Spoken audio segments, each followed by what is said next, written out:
and making them stronger by providing support to community groups and by bringing all of the Commonwealth powers and agencies together to make sure that we can tackle crime alongside the state and territory police.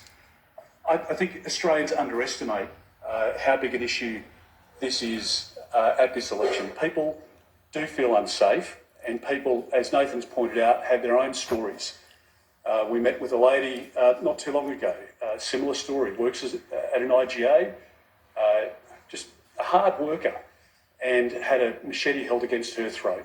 These are not uncommon stories, and we have to respond to it. The Commonwealth Government has a particular role to play because we have border protection, and those services are supposed to be stopping the illicit tobacco and the drugs coming into our country. But this just hasn't been a priority for this government. So I want to make sure that we can invest into those services.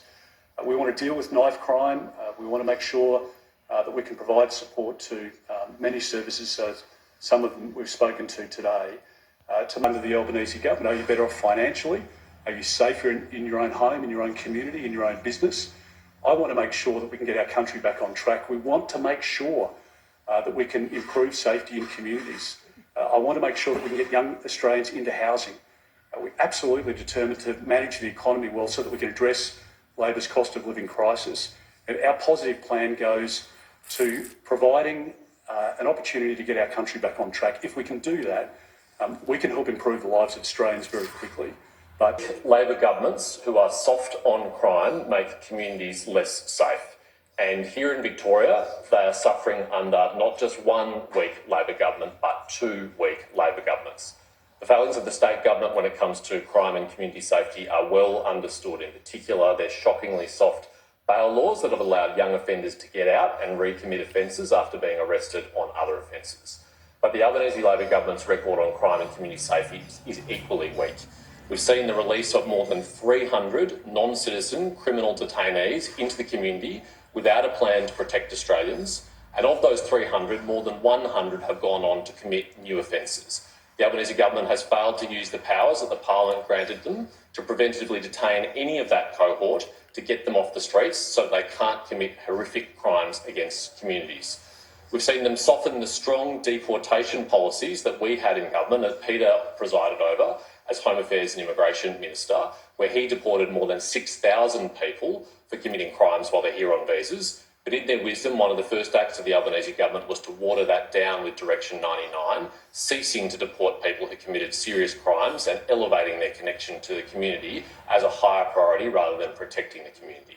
And the consequences of these weaknesses, the consequences of these failings, have been felt by all Australians. What we've been able to put together, James and other colleagues have put a lot of work into it, and I think it reflects the community demand for action here, and that's what we announced today. There is an enormous soft vote out there, as you know. That's what you'll see in all of the pollings, and that's certainly what we've heard. I think there's a lot of anger in the suburbs, and I think you're going to see that expressed.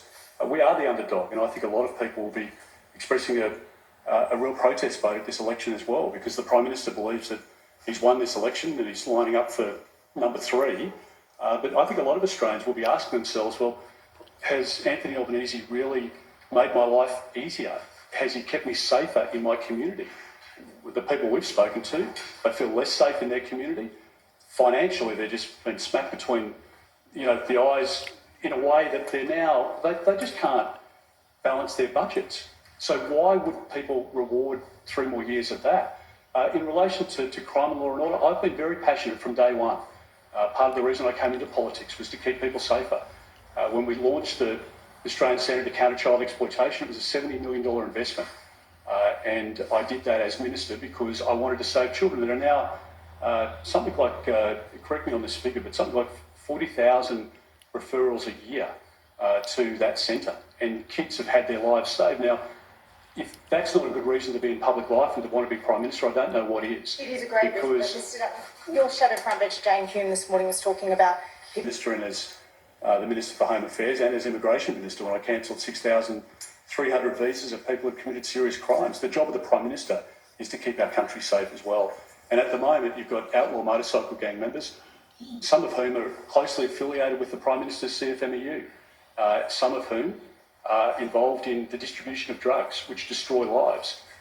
Many of us have been to salvos or to services where we've seen people recovering or people who have had devastation in their family because of drug overdose. That is absolutely the job of the Prime Minister.